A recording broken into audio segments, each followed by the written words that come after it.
Korea Selatan telah meluncurkan strategi Indo-Pasifik terbaru di bawah kepemimpinan Presiden Yoon Suk Yeol yang terpilih sejak tahun 2022. Strategi ini bertujuan untuk mengupayakan kebebasan, perdamaian, dan kemakmuran di kawasan Indo-Pasifik. Dalam strategi ini, Korea Selatan akan meningkatkan keterlibatan dan kerjasamanya dengan negara-negara di kawasan Asia Pasifik.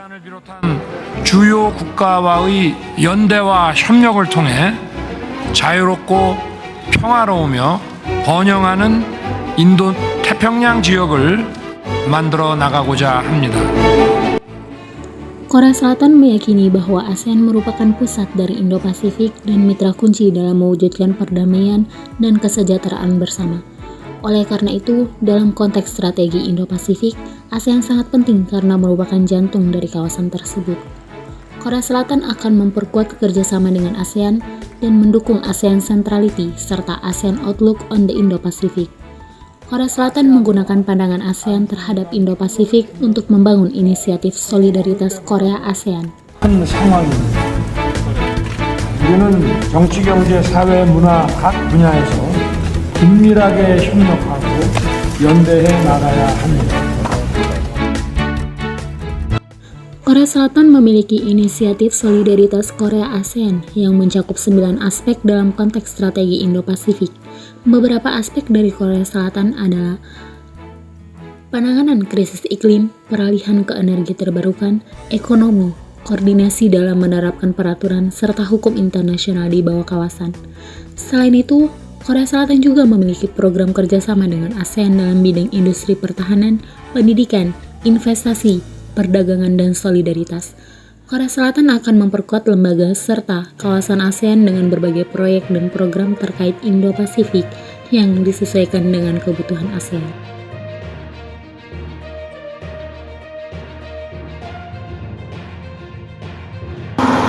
Untuk hal negatif yang kita dapatkan dari hubungan ASEAN Korea Selatan dalam Indo-Pasifik ini tidak terlalu begitu menonjol dibandingkan hal-hal positifnya, tetapi terdapat hanya beberapa hal-hal negatif, yakni sulitnya akses dalam perjalanan menuju ke Korea Selatan dari ASEAN.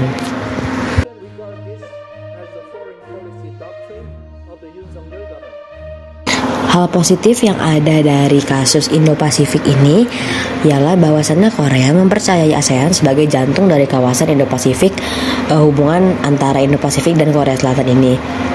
Kemudian, adanya penyesuaian kebutuhan ASEAN untuk dapat memperkuat lembaga ASEAN itu sendiri dan juga kawasan sekitar ASEAN yang telah dibantu oleh Korea Selatan. Dan juga dengan menggunakan pandangan ASEAN Indo-Pasifik, hal ini juga dapat membangun sebuah inisiatif solidaritas antara Korea Selatan dan juga kawasan Indo-Pasifik. A particular nation, but is open to cooperation with all countries that align with our vision and principles. Jika melihat dalam strategi Korea Selatan untuk Indo-Pasifik di bawah kepemimpinan Presiden Yoon Suk Yeol pada tahun 2022, yaitu dengan cara memperkuat hubungan dengan ASEAN Korea Selatan, yang mana berupaya untuk memperkuat kerjasama dengan negara-negara ASEAN sebagai mitra utama dalam mencapai perdamaian maupun kemakmuran bersama di kawasan Indo-Pasifik. Seperti halnya dapat meningkatkan pertukaran ekonomi, diplomasi, dan keamanan antara Korea Selatan dan negara-negara ASEAN. Nah, jika dalam peningkatan kerjasama ekonomi, Korea Selatan ini lebih fokus memperluas kerjasama ekonomi dengan negara ASEAN, yang mana melalui peningkatan investasi, perdagangan, maupun kerjasama dalam sektor teknologi, energi, dan infrastruktur, yang tujuannya itu untuk memperkuat konektivitas ekonomi di dalam kawasan Indo-Pasifik. Hambatan ASEAN sendiri dalam menangani kasus ini yaitu dengan adanya perbedaan kepentingan maupun prioritas negara-negara ASEAN, yang mana memiliki kepentingan dan prioritas yang berbeda dalam kawasan Indo-Pasifik. Dalam hal ini, masing-masing negara memiliki kebijakan dan strategi nasional yang beragam, sehingga dapat menjadi tantangan agar dapat mencapai koordinasi yang efektif dalam menghadapi kasus ini. Nah, koordinasi internal ASEAN ini terdiri dari 10 negara anggota yang berbeda-beda, dengan perbedaan politik, sosial, ekonomi, maupun budaya. Koordinasi internal ini antara negara-negara anggota inilah yang dapat menjadi tantangan, mengingat terdapat perbedaan pandangan serta kepentingan mereka.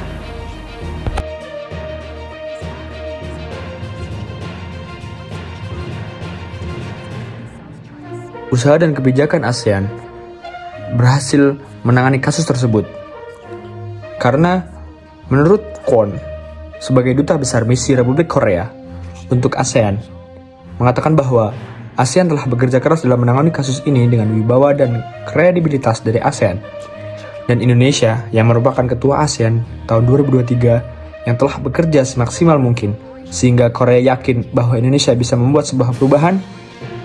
Dan Kwon mengatakan bahwa setiap pihak dapat mengendalikan diri sehingga bisa menangani kasus tersebut.